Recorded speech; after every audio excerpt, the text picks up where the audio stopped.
All right, folks, today is the day. Unbound, the Beverly Jenkins edition or the BJ edition.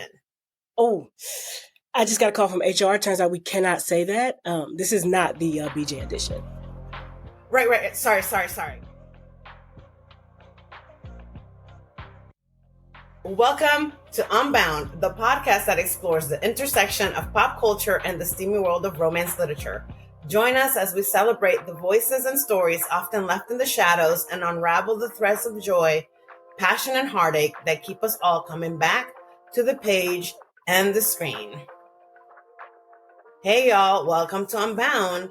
In our How the West Was Won series, we're examining the West and romance. I am Adriana Herrera. I write romance novels with hot and horny Latin people. And I'm Nikki Payne, and I write steamy romance based on the books you were forced to read in high school. And today we are riding side saddle with none other than Miss Beverly Jenkins. We're talking about two of Jenkins' most iconic works, Topaz and Forbidden, set against the wild and steamy backdrop of historical Nevada and the bustling life of Virginia City, aka Country Wakanda. More on this later. These stories mix romance with justice, identity, and the quest for just a damn place to pee on the trail. What was that again? Okay, here's my theory. I'm convinced these people were peeing on themselves on the trail, Adriana. Okay, you're not wrong. It's just too long. How you gonna stop all those wagons, all those oxen? I don't know. Who drives trails? Oxen? You can't stop a bunch of oxen to pee. The oxen won't be stopped.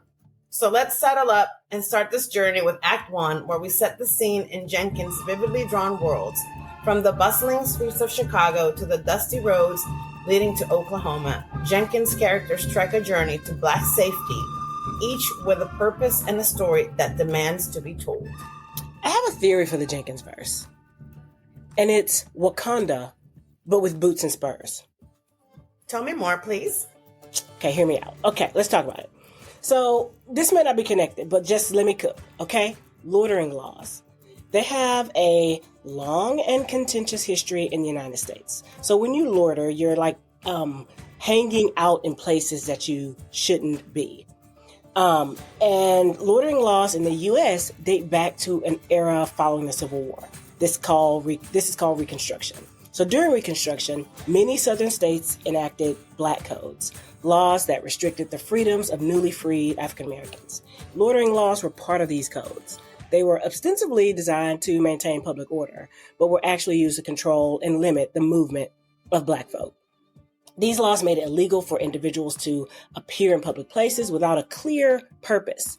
And police could use these laws to harass, wrangle up, and arrest people who were just simply gathering publicly. It's like illegal to vibe.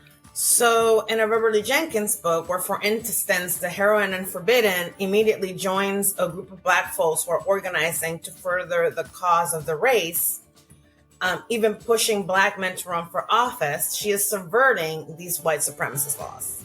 Exactly. These laws, particularly like loitering laws, were vague, broadly interpreted, and used as tools for social control to shape public space while also reinforcing racial discrimination and segregation. So when Jenkins crafts her Virginia City or her Oklahoma, they represent a place for the Black body to be at rest or even fall in love. All right, let's get into it. When you think of Westerns, you might imagine dusty towns, saloons, lone cowboys, some chaps, some spurs. But Jenkins gives us all that and more. Her characters are actively building the worlds they want to live in. Like Dixon Wildhorse, the hero from Topaz, whose authority as a marshal challenges the traditional white narratives of law enforcement, or Kate Love, who is a truth teller, sometimes at the cost of her own safety. Just to set the scene for you, we're going to recap Topaz and Forbidden quickly. First, let's start with Topaz. It starts with Kate Love. She's an ambitious reporter on the trail of a swindler who's been preying on elderly Blacks. But when her investigation leads her into danger, she is snatched by Dix Wildhorse. Come on with the name, sis. A Black Seminole marshal from Oklahoma's Native American country. Kate has no choice but to flee with this dark and daring knight her father has sent to rescue her. despite those warm, simmering fires that Dix's bronze-muscled embrace ignites. You had me at bronze muscle embrace. Yeah, so she's determined to hold on to her independence, and she challenges him at every turn, yet even as their battle of wills intensifies, the heat of their passion blazes with unmatched fury. Not that back copy. A wildfire of love that can only be answered by the sweet ecstasy of surrender. Okay, Miss Bev. Are you not entertained? Are you not entertained? Okay, next forbidden. Ryan Fontaine, I just love this name, is building the successful life he's always dreamed of, one that depends upon him passing for white. But for the first time in years, he wishes he could step out from behind that facade. The reason? Edie Carmichael, the young woman he rescued in the desert. Outspoken, defiant, beautiful. Edie tempts Ryan in ways that could cost him everything. And the price seems worth paying. Eddie owes her life to Ryan, but she won't risk her heart for him. As soon as she's saved enough money from her cooking, she'll leave this Nevada town and move to California. No matter how handsome he is, no matter how fiery the heat between them, Ryan will never be hers. Giving in for just one night might quench this longing, or it might ignite an affair as reckless and irresistible as it is forbidden. What a time to be alive. The stakes. What a time. The stakes. Watch the master work. Okay, all right, let's get into it. Jenkins West is a stage for transformation. Let's talk of Edie, for example. Edie leaves her life in Colorado, which, by the way, if you want to know where Black people were thriving in the 19th century, please read all of Beverly Jenkins' oeuvre. And she was headed to San Francisco and ends up trusting the wrong person, gets robbed, and left for dead in the desert. What a setup. And then it's the perfect allegory of going into the West. Literally, like, you are depending on who you trust. And then the West strips you bare, confronting you with who you really are. There is a very specific type of person that can make it in this kind of environment. Edie Carmichael, our heroine, is on her Princess Tiana shit. Virginia City wasn't her dream. It was a flyover or rollover city, a dot on the map. But because Edie is Edie, she transforms the promise of that place into a future. And of course, let's talk about Ryan Fontaine, my number one book boyfriend, a Black man who has been safely living as a white man with the belief that being white ultimately is a way to help the Black people in his community. But Edie and this place they're in allows him to fully step up into his true self. I hear that. So, like, Virginia City is a place that allows both of them to actually step into their true self.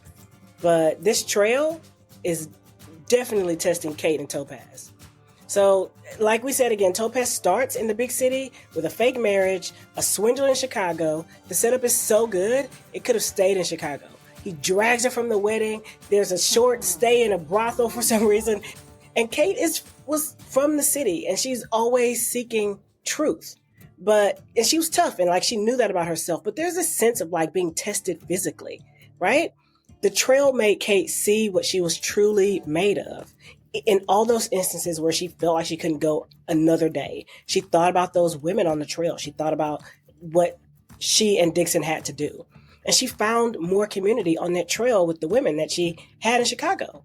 And that's what I love about the West, and what I love particularly about what Beverly Jenkins is doing with the West is that the setting itself is a character forming device, and it forces these characters to evolve into place. Love that about that work. So this act sets our stage, y'all, literally. Stay with us as we ride deeper. Ooh, not riding deeper. I meant into the heart of Jenkins' reimagined West. Why is everything sexy? This is Unbound, and we're just getting started. Keep your hats on. Act 2 is coming up next. Welcome back to Unbound. In Act 1, we set the stage with Beverly Jenkins' vivid settings, from the bustling energy of Chicago to the untamed promise of Oklahoma and Virginia City. Now in Act 2, we're diving deep into the hearts and souls of Jenkins' protagonists. All right, so let's get a little bit further into Dixon Wildhorse, a Black Seminole marshal whose presence upends the traditional portrayal of lawmen in Western genres. Dixon is a protector of the peace. He's a guardian of justice, especially for the most vulnerable. And his name is Dix, which, does a lot of heavy lifting. His strength isn't just in his physical power, but it is in his moral resilience and his refusal to conform to the oppressive norms of his time. For Dixon, it's about embodying authority without losing his essence. The way that Beverly Jenkins describes what seeing Dix naked does for Kate should be studied. I mean, I had to really think about other times I'd read a dark-skinned black man described with such sultriness and such electricity. Like he truly is the embodiment of black beauty. The way that Kate thinks about his body, how he looks, how his skin glows, glistens. It's like she's thinking about it like a perfect piece of art. And that in and of itself is part of what Beverly Jenkins does in terms of upending themes and beauty standards, even in romance. You know what I'm thinking about, right? That painting that's in everybody's auntie's house, that's maybe in her bedroom, and it's like the guy kneeling at the woman's feet, and it's like this black body, or the sexy one that she liked on Facebook and sent to you. That photo. That's him. That's Nixon. Not Nixon. That's him. That's Dixon. Yeah. Oh, and then there's Ron Fontaine, or Pretty Ricky's what they call him. A man living between two worlds. I imagine this man looking like Chico DeBarge years old. He is everybody's 1980s light-skinned dream. But to the outside world, Ryan is a respected figure in a predominantly white society. But beneath that facade is a truth that only he knows. And his journey is actually about survival and the quest for authenticity. So, can I say this? Can I just say it? Say it. Passing's got a bad rap, okay? It's got a bad rap, okay? We've all seen Imitation of Life. I cried, you cried. It was a terrible movie.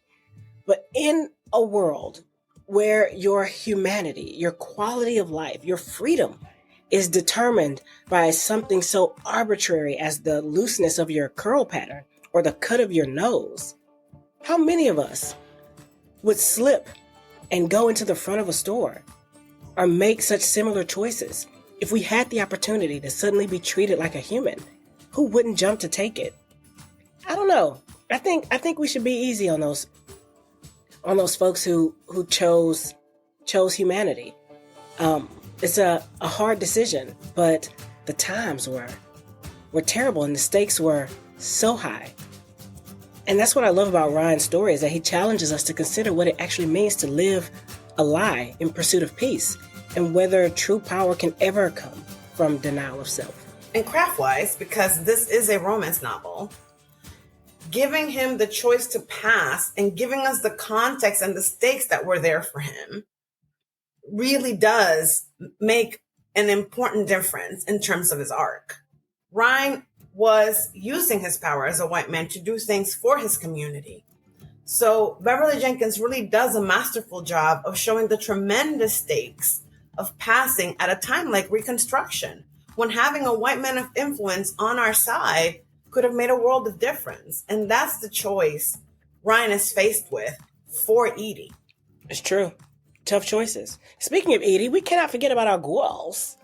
Edie Carmichael is literally what happens when you have a dream and you are willing to see it through no matter how it looks. # grow where you're planted. Her journey west is fraught with dangers, but her resolve never wavers. Edie's not looking for a hero to save her. She's saving herself and forging her path to independence. Her relationship with Ryan is filled with romantic tension. This little queen knows that the steamy white man is dangerous business, but the chemistry is so palpable. And every time she calls her little queen, it's like, what is the girl supposed to do? A word on Black and brown heroines, though.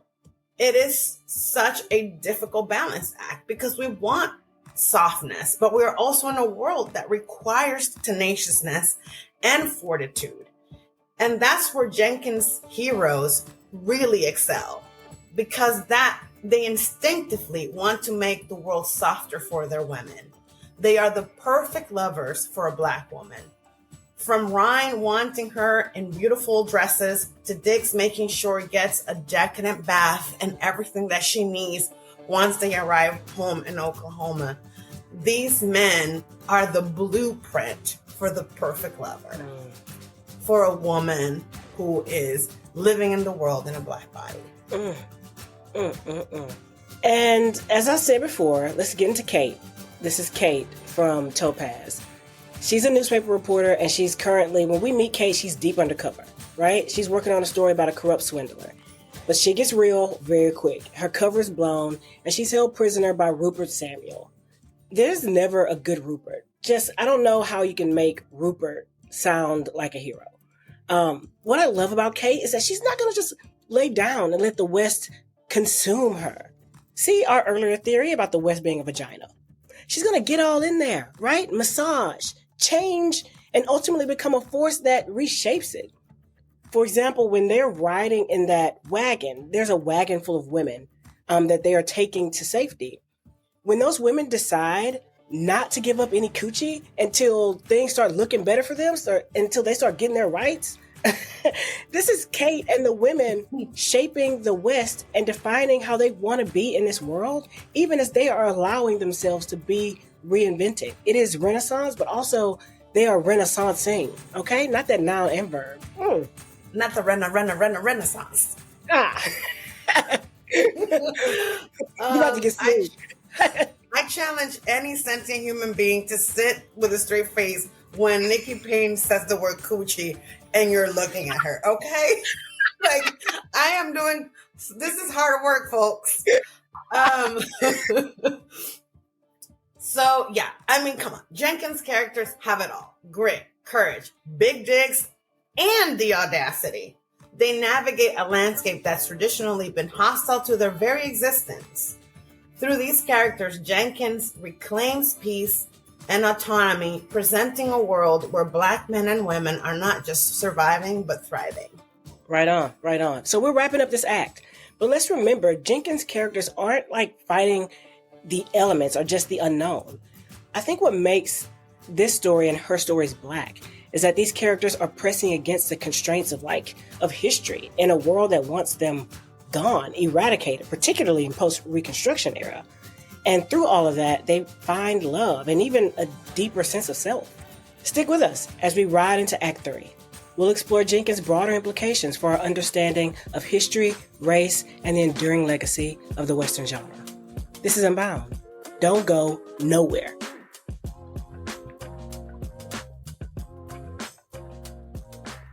Y'all, guess who we got? Guess who we schmoozed? Guess who we bribed to talk to us today? The icon, the legend, mother.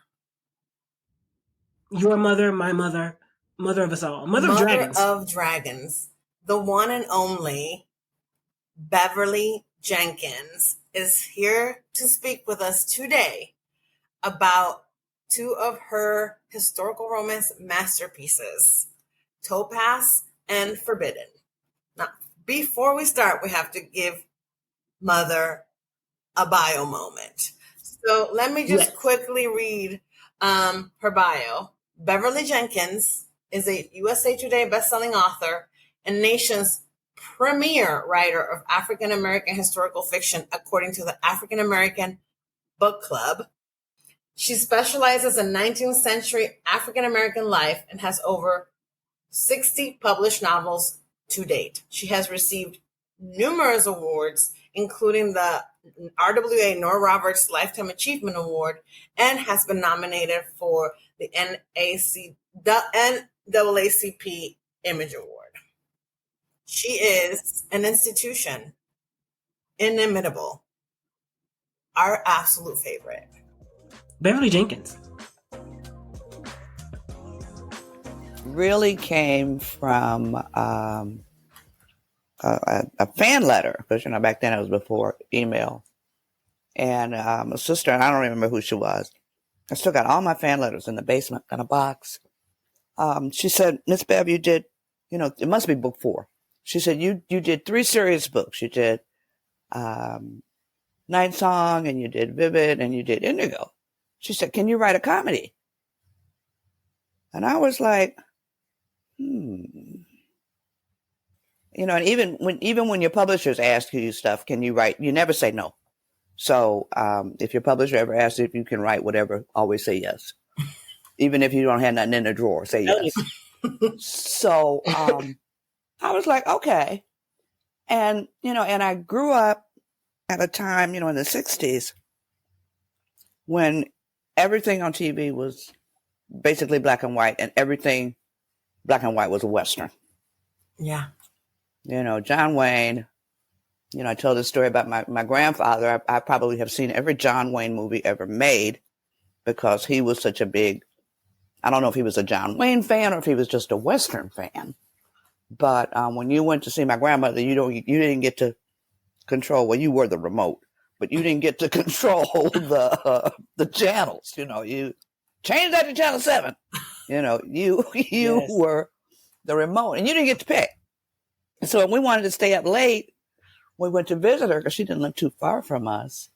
Me and the 2 sisters, we're stair steps. There's 7 of us in 13 years.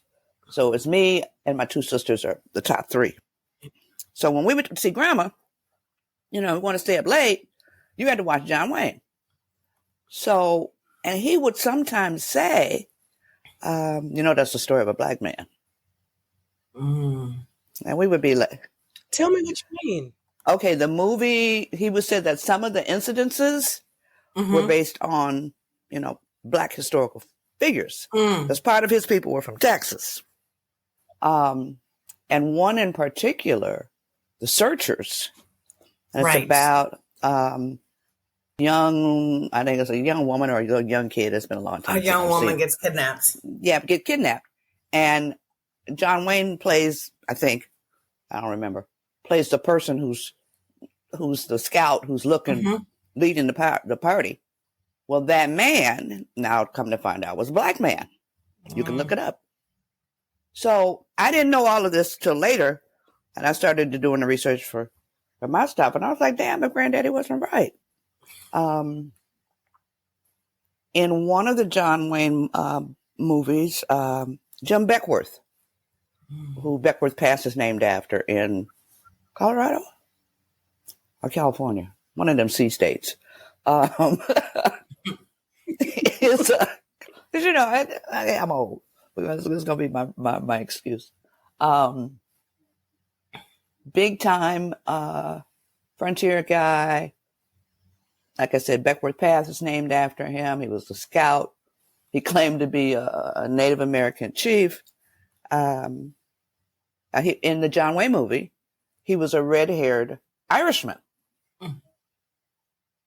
Now, you look at real stuff, this guy was a black guy. Ebony skin, the whole shot. So what Granddaddy was telling us when I was like 7 or 8 years old, and there came to be the truth. He knew it was the truth. We were just like, yeah, right. So when I did Topaz, I used all of that to sort of put the story together. And also, there was a great movie back then called Westward the Women. Starred Marjorie Main and Danielle Darcio or something like him, some French girl, and Robert Taylor. And it was about a bunch of mail order brides going west, and how the guy Robert Taylor was the wagon master, I think. And he had to teach them how to drive the wagons and how to take care of the horses and all of that. So it was one of the movies that, we had a guy in Detroit, Bill Kennedy movies at 1:00. And during the summer when, it was not any school and it's hot as hell outside, you stay home and you watch Bill Kennedy. And he showed all these old movies. Yeah. So that was one of the movies that he showed, all the time. And so me and my sisters are watching. And we loved the movie. So basically,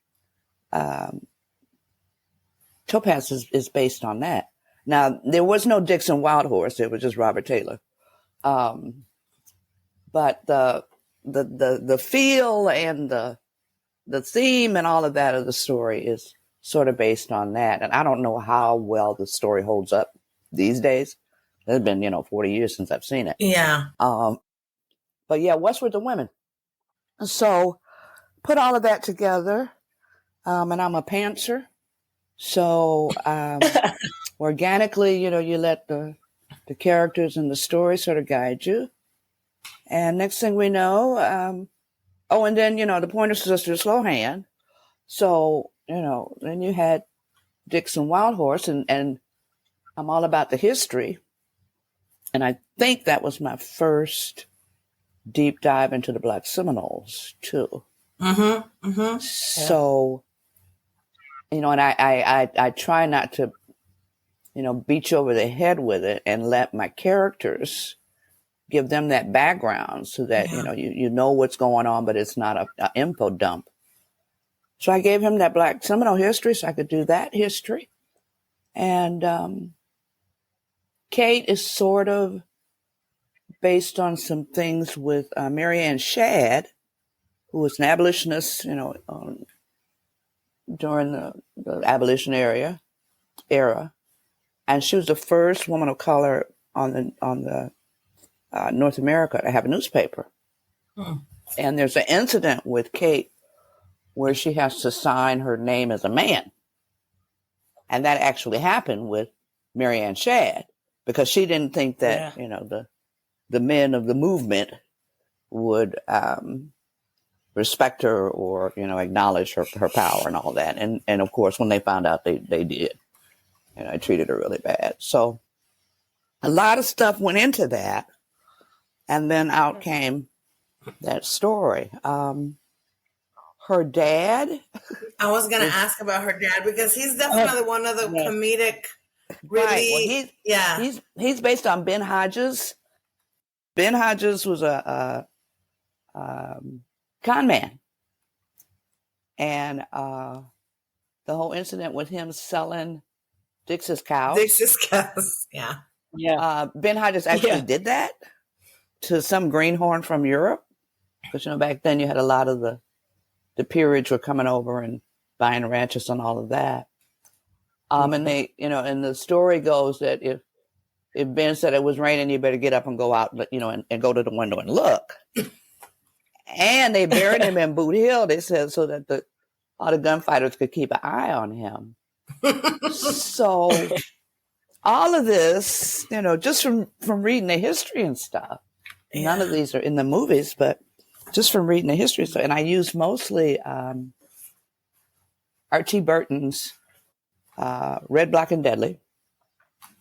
Yeah, he is a fantastic historian, Black historian. He's in Chicago. Historian. He's also a musician, great musician. So I used his book, and then I used William Catt's The Black West for most of the research for those two, for that story. So my question is why infuse it with real history? This was a fantastic story, even without those touches. Because I couldn't have put it together without the history. Mm. I'm all about the what I call it edutainment. Yep. Yeah. And nobody knew about the Black Seminoles. Nobody knew about it. It was also my tribute to the Black newspapers of the 19th century, of which there were hundreds that nobody knows about. So it's sort of my mission, my gospel, my good news. Just spread. Proving your granddaddy right. Yeah, and my mama too, because I tell people she was Black before it was fashionable. So,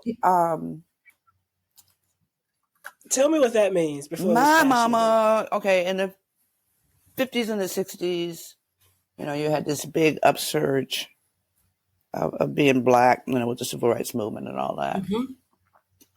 But my mother knew she was Black before then. She knew the history. Her grandfather, which would be my great grandfather, was Muslim, from Kentucky.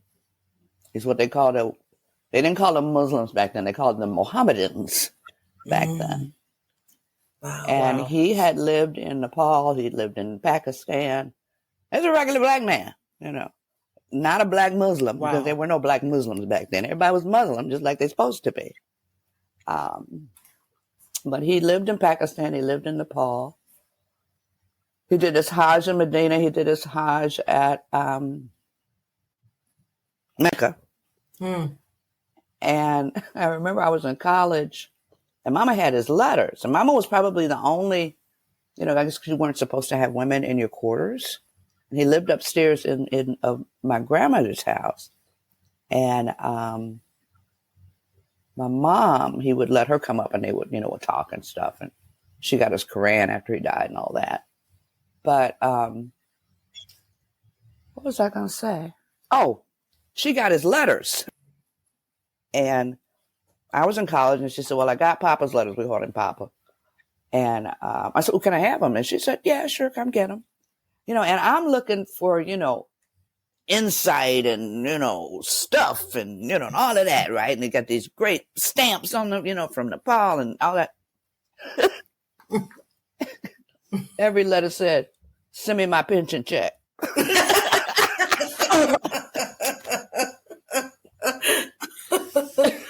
Because when he was in the States, he worked for Ford Motor Company, and he also worked for the railroad.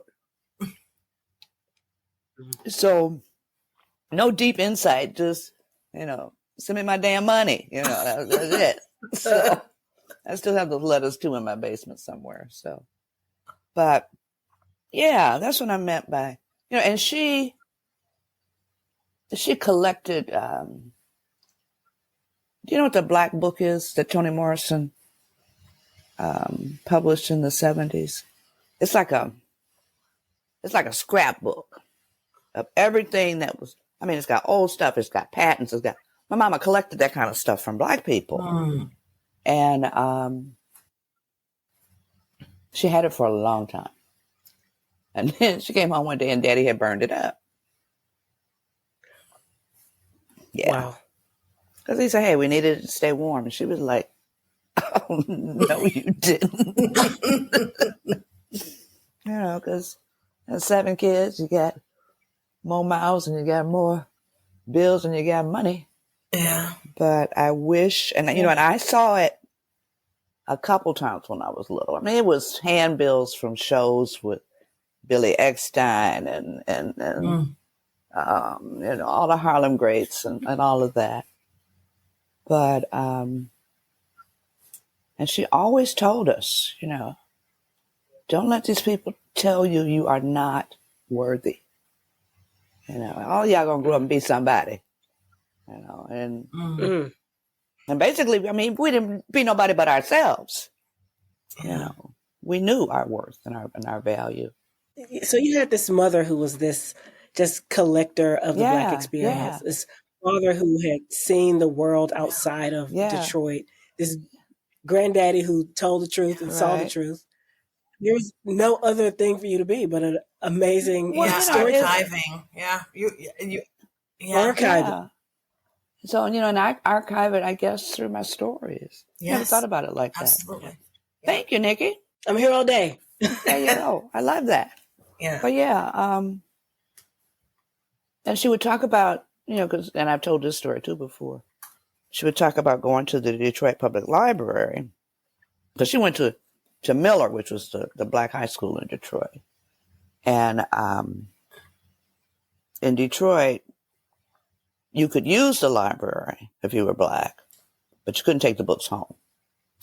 Now, in the South, there were lots of libraries where you couldn't even go in if you were Black.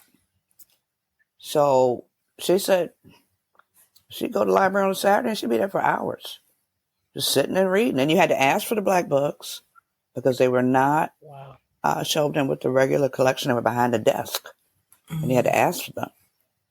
So she was like, okay. And she read to us, until we could read for ourselves. And I told the story that, it's her fault that I'm a reader and a writer because her and Daddy bought me, cloth books. I'm the oldest. And she would say, eat them words, because I would eat the books, eat the pages. And she would say, eat those words, baby. Eat those words, baby. So yeah, everybody in my family were book people. Yeah. And when they died, I got their books. That's how I discovered Shakespeare. My Aunt Cecilia, my daddy's sister. And they all were college educated. Unlike my mom and them, which were in Detroit. My dad's from Palatka, Florida. He got his degree at Savannah State. But yeah, when Cecilia died, did this big old thick blue book. I remember it. I'm like, what the hell is this? It was a complete volume of Shakespeare.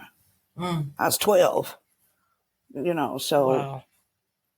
after I figured out what these, who speaks like this, right? So after I figured that out, that's when I discovered how much I love Shakespeare. So, do you have a favorite play? Taming of the Shrew and Midsummer's Night's Dream. I swear somebody changed the ending for Taming of the Shrew because the ending is just fucked up. I don't know who wrote that, but Midsummer's Night's Dream will make you laugh out loud. Yeah. It was so funny. Yeah. Mm-hmm. Yeah. Yeah. I love that. I have a romance with the classics as well. Also at a young age, I just got into Jane Austen and got into the Bronte sisters, and I thought that there was no better stories to tell. And I never read those. Never read those. Yeah. But, they think that, we as women of color aren't into that kind of stuff. Right. I don't know what they think, we're supposed to have grown up reading. But we read the gamut. We are not a hive mentality. So exactly right. Yeah. I mean, honestly, speaking of not a hive mentality, now I'm thinking about Ryan Fontaine. Yeah. Or, Pretty Ricky's. Pretty Ricky. Wait till I tell Katrina that, because she's the forbidden expert. Go ahead.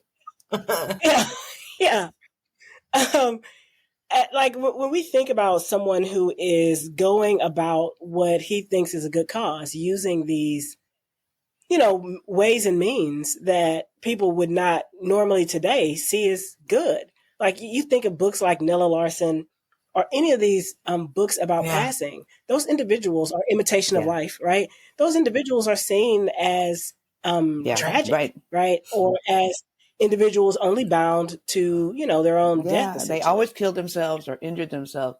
And I, as an English major, when I went to class, I wanted to turn that stereotype on its head. Mm-hmm. I wanted to give him a mission. Yeah. It's like hiding in place, Yeah. And Katrina says that, and it was just, for me, it was very, very deep for her. But then she's a professor. She's supposed to be deep. She said, what's her name?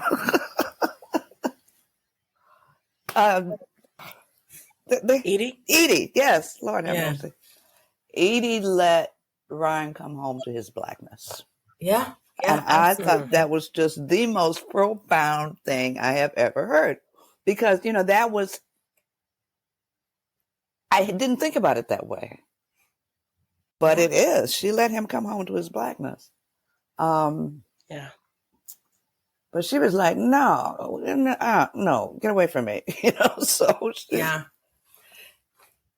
Yeah, I mean, I think thinking of, again, and that's why I've always said that your books are like the best American history, because you can read those narratives that can be so painful and know that there's a happy ending that's coming, so that you can trust that you can read about these experiences. And especially thinking about me when I was learning about American history, reading about the Reconstruction usually is very hard. Yeah. Because it's so frustrating to read how much was done and how quickly it was all taken apart. Yeah. And that community was so robust, right? Like all that they were trying to do to influence, and Ryan was like an operator in that world, so it gave him that character some like such nobility. Mm-hmm. Yeah. Yeah. Yeah. Yeah. Because if when you read the quote unquote classics, there's always, like Nikki said, that tragic mulatto. I hated those stories. It's like, didn't anybody do anything else? Right. But there had to have been some who did. Yeah. Right. So. And my thing is, like, even if it wasn't heroic, right? Even if somebody just decided that I'm going to be treated like a human today. Mm-hmm. I'm going to walk in the front door and get my ice cream and walk away, right? Even if there's nothing heroic in that. Like, just like a moment to think about how seductive that's exactly the word I was thinking. How seductive the prospect of just being a human being would have been at that time. Being a human in the world. Yeah. Just walking right in the front and just saying, I'd like a this. Getting service and walking. Harnessing power and like holding power. Yeah. Yeah. And I'm sure that there were tons of people who did do that, regardless of why they were passing, to be able to go into a store. We took my diva group, we took a trip to New Orleans. We've done New Orleans a couple times, 3-4 times. And one of the historians said that the reason that the women had to wear the chignons on the scarves on their head, because the light-skinned Black women were going into shops and being waited on. Gotcha. And the store owners did not know that they were serving Black women. So that's when the chignon laws started, being told, being enforced, so that they could tell the difference. So they wouldn't have to serve them with a smile, or in some cases serve them at all. Yeah. So, that's where the chignon laws came from. So, but yeah. Look, I tell you, white supremacy is a hell of a drug. It really is. And one of the other historians told us about, some of the white women who had slaves hadn't been in a kitchen in 3 generations. Yeah. And after the war, they couldn't feed their kids because they didn't know how to cook. So a lot of the Black women made quite a bit of money, not cooking for them, but teaching them how to cook. Oh my gosh. This explains so much. Like raisins and potato salad and pimento cheese. I mean, not that I don't enjoy a pimento cheese, but you've got to really be struggling to be like, let me just put this grated cheese together with some other cheese and some peppers. Yeah. No seasoning. Nothing. Nothing. Yeah. No, it explains so much. It explains so much. They couldn't feed their kids. Yeah. Yeah, that explains. And that's where hot sauce came from. Well, there's a whole different story, but that's the only thing he had in his fields were the peppers after the war. And McHenry. Mm. But then that's how I found Ryan. Through a hot sauce bottle. Okay, please, let's go back and start from the beginning. Right? Okay. Let's roll it back. Now, tell me what Ryan has to do with hot sauce. I got hot sauce in my bag right now. Yeah, I have a bottle of Crystal on my desk. Okay, all right. Here's the story. A group of archaeologists were investigating. I got so many places in my mind. The city that Ryan is in, Silver City, Nevada. Yes. Okay. And there had been a fire at one time there. So they were investigating below the fire level to see what was there and if they could. Well, they found a hot sauce bottle. And now, this is documented. I gave you the site in the book, at the end of the book. Yeah. Now, we all know whether, stereotypes or not. If there's a hot sauce bottle, there's some black folks involved. Come on, sis. We know what we know. And sure enough, there was a tavern or saloon or bar owned by this black guy. And it was the best saloon in the city. Mm. It had it had cutting edge lighting. It had cutting edge because they had those gas lamps. So cutting edge, air whatever's. They found imported gin. They found, just valuable, priceless plates and glassware and stuff. And damned if, there was the Boston Saloon. And when I saw it, I said, okay, this is where Ryan is. Because my Ryan whiners, which is what I called them, yes, had been on me because Through the Storm came out in, 97 or 98 or whatever. And they have been, whatever happened to Ryan? I don't know. I don't know where he is. Stop asking me. Them and the people wanting Two Shaft story. I started, y'all need to start a support group. So they had a Two Shaft support group for a while. So when I read that, I was like, that's it. That's where Ryan is. So this saloon. I'm just imagining just ancient photos of like catfish with that inexplicable piece of white bread. Right, yeah. Yeah. That they serve in every I think I still have the link in my on my hard drive somewhere. I'll have to send that to you. But and they found out who owned it, and it was a black man, like I said. And the best place in the city. And then, and the white patrons would not patronize it because he was letting black people in there. Right. So, but obviously it was a pretty snazzy and well-known place. And like I said, I found it because of a hot sauce bottle. A hot sauce bottle. Because they sent the hot sauce bottle to the McHenry factory in Louisiana. And they said, this is one of ours, but we don't even have a record for this. This is before we started keeping records. Wow. So. Have you ever gone on a dig? No, I haven't gone on a dig. I've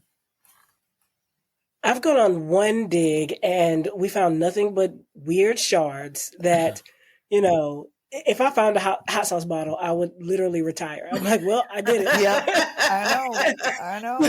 History solved. Yeah.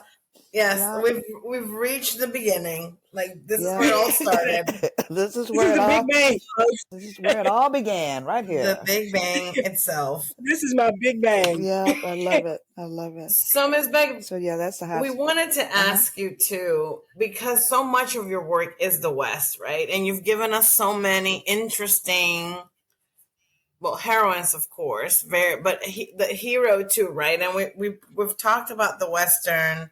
And talk about this, the man from the West, the cowboy. So we wanted to know, when you think of a cowboy, what comes to mind? And I have to base this on, I thought about your question. I had to base this on how I grew up and what I saw on screen. I think of the men I created. Because everybody else is white. Yes. So Dixon Wild Horse and Jackson Blake and Ryan's not really a cowboy, but he's a Western man. I grew up at a time when there were over 100, I don't know if I said that, 100 Westerns, right? Yeah. All of them white men. Except for Barbara Stanwyck and Big Valley, which is sort of what the Destiny series is, the foundation for that. But Chuck Connors, big 6-foot strapping white guy, blonde, blue eyes, was a single parent dad in a Western. They cast him as Geronimo. Wow. Wow. Hollywood had no shame. None. That is the caucasity. Yeah, the of that. caucasity of that. So I don't have a role model, Right. except for the guys who were real, like Bass Reeves, Beckworth, the Bronze Buckaroo in the 40s. My mama used to talk about that movie. We had Sidney Poitier and Harry Belafonte in Buck and the Preacher. Mhm. We had Melvin Van Peebles and was it Mario? Mario's the son. Mario Van Peebles in what's the name of that movie? You know which one I'm talking about.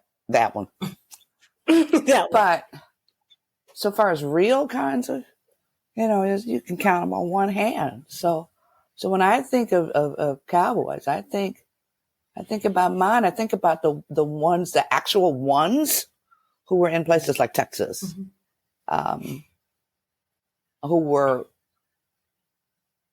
enslaved originally because, cattle raising was part of the African experience in a lot of places. And they were imported specifically because of that skill. Mm-hmm. Yeah, a lot of the original ranchers didn't know nothing about cows. Just stealing land. That's what called cowboys. The white guys were called cowhands.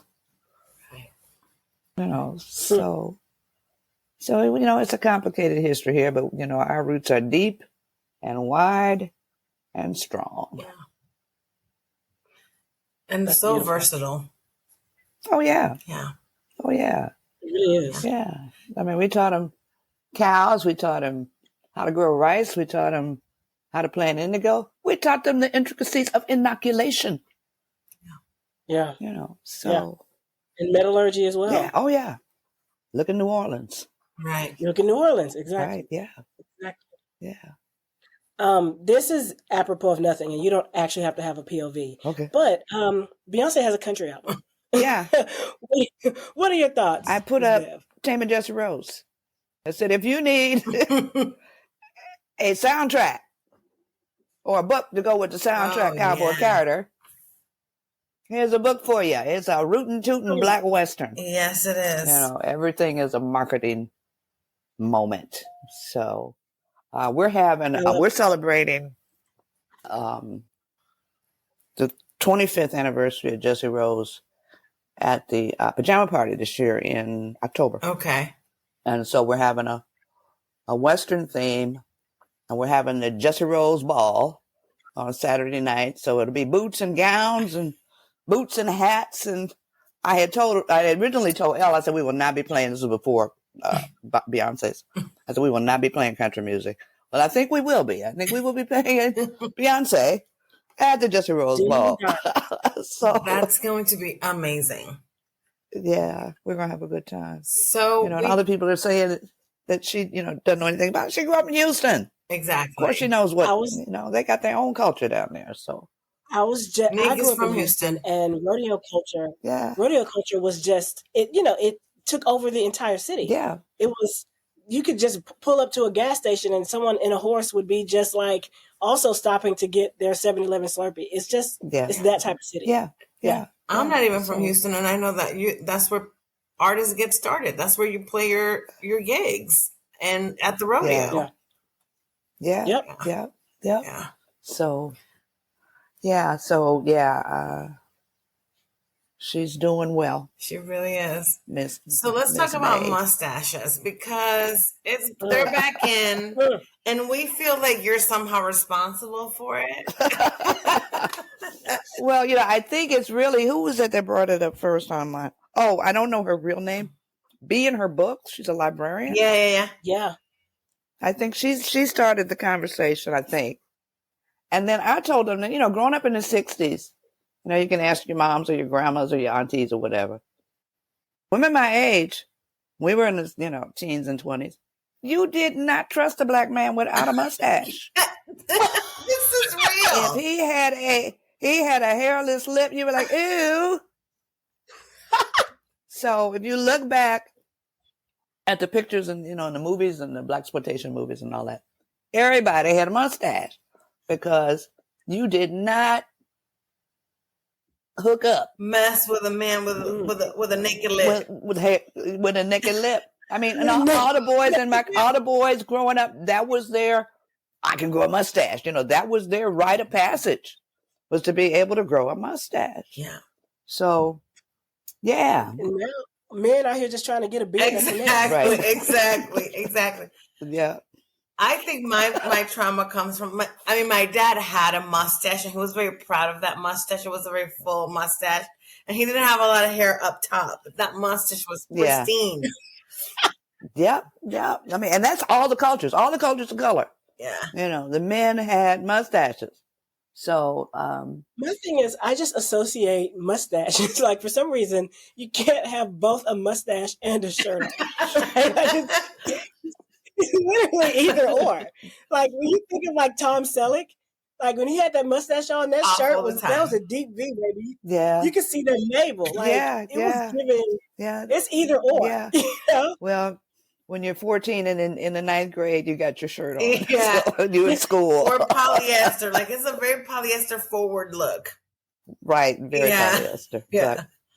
But, so I don't think I can take credit or blame for that, but I will tell you that we did not trust a boy or a man or anybody in college who did not have a mustache. Honestly, let's bring that back. Like, let's just be real suspect about dudes who just can't. Like, I'm sorry, sir. What are you about? Yeah, if you had a mustache, we could talk to you. That it's like Sade's song Maureen. She said, "You see this way, you look and say, you think he can dance? So can he dance? So I think we need to bring that filter back. Just like mustache, no mustache, as it's like just a sign of, can I trust this person?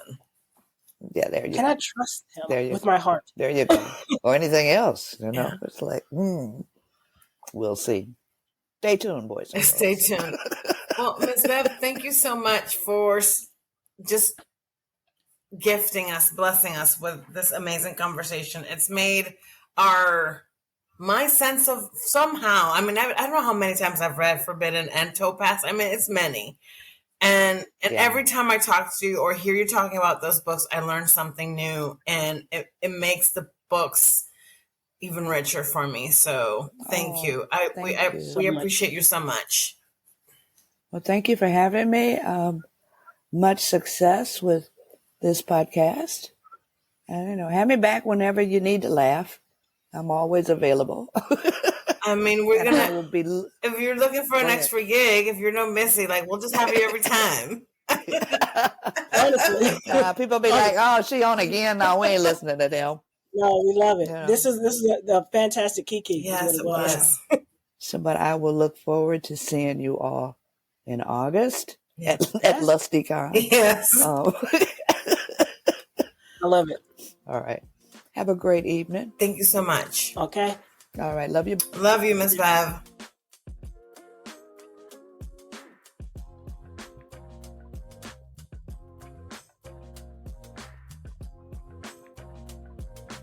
We're back on Unbound, and in this final act, we're going deep into the legacy and impact of Beverly Jenkins' reimagining of the Western genre. How does Jenkins not only rewrite the narrative, but also inspire us to see through a new, more inclusive lens? I think I want to start off talking a little bit about her sense of community.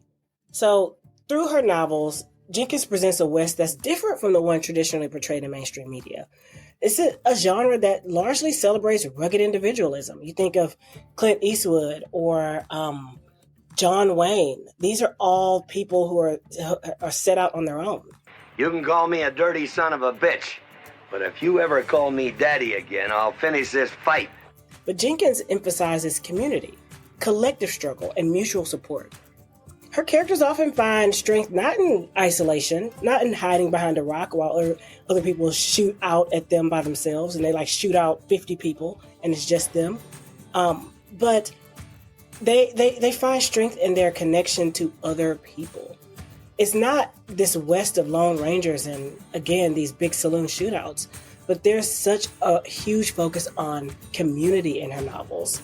And if you think about Nevada City, the saloon becomes a community. The wagon women that are on the trail, they become community members and masters even of their own destiny.